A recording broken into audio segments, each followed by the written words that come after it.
ہمیشہ سے جب علماء کھڑے ہوتے ہیں تو قوم کھڑی ہو جاتی ہے۔ قوم کے اندر خوف کا ماحول جو پیدا ہوا ہے اسے کیسے دور کیا جائے اور اس دور کرنے میں علماء کا کیا رول ہونا چاہیے۔ جو اس کی جڑ ہے وہ ہے سیاست جس طرح صاف ستھری ہونی چاہیے آج نہیں ہے۔ علماء کو پوری طرح سے منبر و محراب میں کہنے کی اجازت دی جائے۔ جہاں تک دیکھیں علماء کرام کل بھی لیڈر تھے، آج بھی لیڈر ہیں اور ہمیشہ وہی لیڈر رہیں گے۔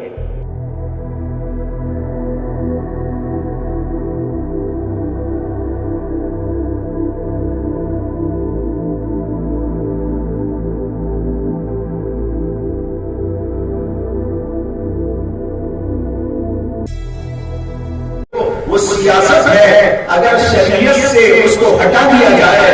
تو وہ تو جو ہے چنگیزیت کا نام، وہ تو کسی اور چیز کا نام ہو سکتا ہے، وہ سیاست نہیں۔ سیاست کہتے ہیں اچھی تدبیر، مفید تدبیر، جس نقصان کو یا جس خرابی کو، جس قسم کی برائی کو ہم دیکھ رہے ہوں اس کو ختم کرنے کے لیے جو تدبیر اختیار کی جائے گی، مناسب سے مناسب، بہتر سے بہتر، مفید سے مفید تر، اس کو کہا جاتا ہے سیاست۔ اور یہ سیاست وہ ہے جس کے بارے میں نبی اکرم صلی اللہ علیہ وسلم نے فرمایا ان بنی اسرائیل کانت تسوسهم الانبیاء، حضرات بنی اسرائیل کے انبیاء کرام علیہ السلام بنی اسرائیل کے سیاسی رہبر بھی تھے۔ وہ انبیاء جو آتے تھے وہ سیاسی رہبر بن کر آتے تھے، اور نبی اکرم صلی اللہ علیہ وسلم نے فرمایا کہ میرے بعد تو کوئی نبی آنے والا نہیں ہے، البتہ میرے بعد خلفاء آئیں گے۔ معلوم ہوا کہ اللہ کا نبی علیہ السلام یہ بتانا چاہتے ہیں کہ میں بھی سیاسی رہبر ہوں اور میرے بعد نبی تو نہیں آئے گا جیسے کہ بنی اسرائیل کے اندر نبی آیا کرتے تھے، ایک نبی کے بعد دوسرا، دوسرے کے بعد تیسرا، بلکہ ایک ہی زمانے میں کئی پیغمبر بھی ہوا کرتے تھے۔ یہ سلسلہ وہاں چل رہا تھا، لیکن میں ایسا دینی رہبر بھی ہوں، پیغمبر ہوں اور سیاسی رہبر بھی ہوں، ملی رہبر بھی ہوں کہ اب میرے بعد کوئی پیغمبر آنے والا نہیں ہے، لیکن میرے بعد میرے خلفاء ہوں گے اور وہ خلفاء ہی یہ سب کو سنبھالا کریں گے۔ ایسے لوگ ہوں گے، وہ سیاسی شعور آئے گا جو اس زمانے کے اندر موجود تھا، اور پھر ہم لوگ بھی دیکھیں گے کہ وہی سب کچھ سمراٹ اور برکات یہاں پر ظاہر ہوتے جا رہے ہیں۔ جمہوریت کے سلسلے میں بھی جو ہے لوگوں کو آگاہ کرنا۔ صدائے اتحاد کرناٹک کے ذریعے مختلف علاقوں میں حضرات علماء کرام کی میٹنگیں ہوتی آ رہی ہیں۔ چونکہ ہمیشہ سے جب علماء کھڑے ہوتے ہیں تو قوم کھڑی ہو جاتی ہے، اسی مقصد کو لے کر شہر کے اور ریاست کے مختلف علاقوں میں علماء کے ساتھ تبادلہ خیال ہو رہا ہے، ان کی میٹنگیں ہو رہی ہیں، ان کے مشورے لیے جا رہے ہیں۔ چونکہ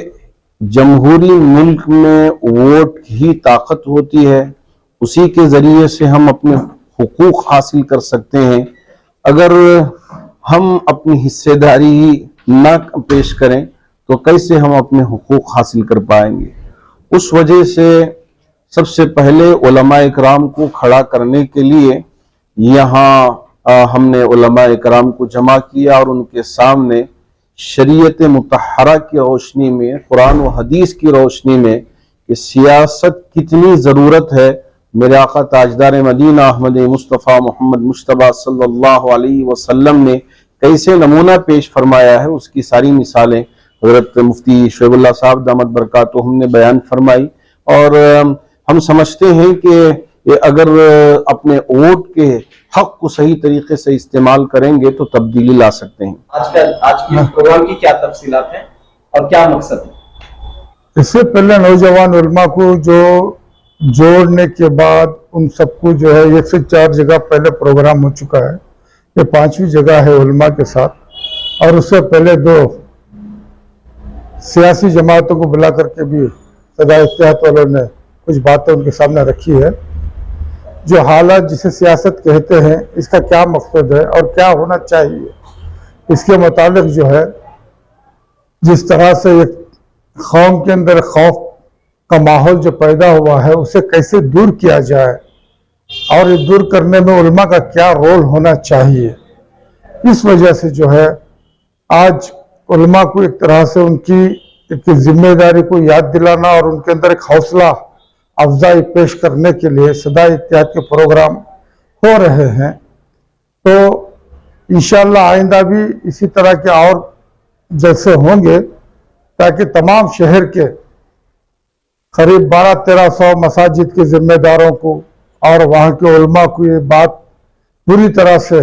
ان کے ذہن میں آ جائے کہ ملت کے لیے سب کچھ جب تک مل کر کام نہ کریں تو ملت کا کچھ بھلا نہیں ہو سکتا۔ رہی بات سیاستدانوں کی، وہ اپنی ایک چالاکی کے حساب سے جو بات کرتے ہیں وہ اپنے آپ کو بہت چالاک سمجھتے ہیں۔ ہماری نظر میں علماء سے بڑھ کر کوئی چالاک ہے نہیں، اس لیے علماء کو ان کی ذمہ داری یاد دلا کر کے اس کے اوپر قائم رہنے کے لیے یہ کوشش ہم لوگ صدائے اتحاد سے کر رہے ہیں۔ ہوا ہے اس کڑی کا حصہ ہے، کیا عنوان رہا اور کیسے آپ کی کوشش رہے گی اور آئندہ کا کیا منصوبہ ہے آپ کا؟ السلام علیکم ورحمۃ اللہ وبرکاتہ۔ آج ہمارا 7واں پروگرام ہے بنگلور کو نارتھ ایسٹ ویسٹ اور بنگلور سینٹر میں بھی آج کا یہ پروگرام ہمیں کر کے ہے، اور ہمارے صدر اتحاد کے صدر صاحب اور ہمارے جامع مسجد کے ہمارے نائب صدر مسعود عمران صاحب، انہوں نے سب جنے بھی آ کے ہمارے صدر اتحاد کا بہت ہمارے بنگلور کے علماء نے بھی اور پورے جڑ کے صدر اتحاد کا کام اچھا سے ہو رہا ہے۔ تو علماء کرام کے ذریعے ایک انقلاب آ سکتا ہے، ایک تبدیلی آ سکتی ہے انشاءاللہ۔ وہی ہمیں ایک علماء کرام کے طرف سے ایک بیداری لے کے آ رہے ہیں۔ آج انشاءاللہ ہر بنگلور کے اندر وہ کام چل رہا ہے، انشاءاللہ بہت خوبی سے چل رہا ہے۔ الحمدللہ آج یہ صدر اتحاد کا 7واں علماء کرام کا خصوصی اجلاس ہوا ہے حالات حاضرہ اور سیاسی بیداری کے عنوان پر، اور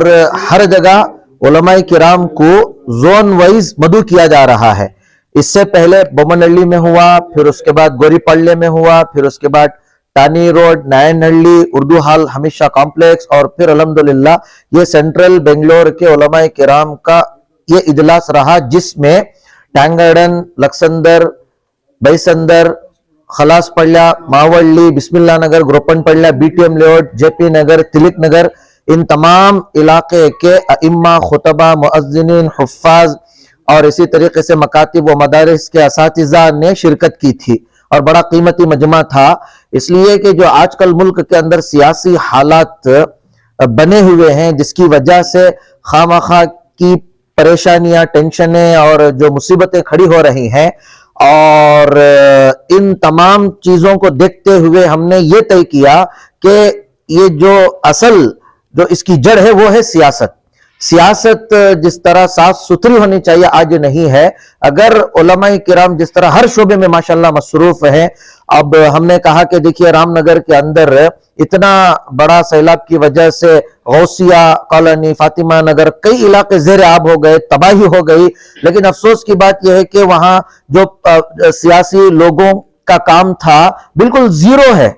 لیکن الحمدللہ جو علماء کرام پر ٹارگٹ کرتے ہیں، خواہ مساجد اور مدارس کے خلاف باتیں بول رہے ہیں، یہی مدارس اور یہی مساجد کے ائمہ، خطبہ اور مدارس کے بچوں نے جا کر الحمدللہ وہاں پر ہیلپ کی ہے، مدد کی ہے، راشن پہنچایا ہے، یہاں تک کہ نالیاں صاف کی ہیں۔ تو اسی طریقے سے ہمارا ایک مقصد ہے کہ علماء سیاسی شعبے میں بھی آئیں اور اصلاحی کام کریں۔ ہمارا مقصد کسی پارٹی کو سپورٹ کرنا نہیں، ہم کسی پارٹی کی حمایت میں نہیں کھڑے یہاں پر، ہمارا مقصد صرف سیاسی بیداری ہے، پولیٹیکل اویئرنس لانا ہے۔ رسول اللہ صلی اللہ علیہ وسلم کے دور اقدس میں رسول اللہ صلی اللہ علیہ وسلم نے جو سیرت بیان کی ہے سیاست کی، اسے انشاءاللہ لوگوں کے سامنے پیش کرنا ہے، اور ملک کی گنگا جمونی تہذیب کو باقی رکھتے ہوئے، ڈیموکریسی کو باقی رکھتے ہوئے، جمہوریت کو باقی رکھتے ہوئے، آئین کی حفاظت کرتے ہوئے ہم انشاءاللہ گندی سیاست کا بھی انشاءاللہ صفایا کریں گے، اور اچھی سیاست کو انشاءاللہ ہم لانے کی کوشش کریں گے۔ السلام علیکم۔ آج کا جو موضوع تھا حالات مظاہرہ اور آج کی جو سیاسی حالات ہے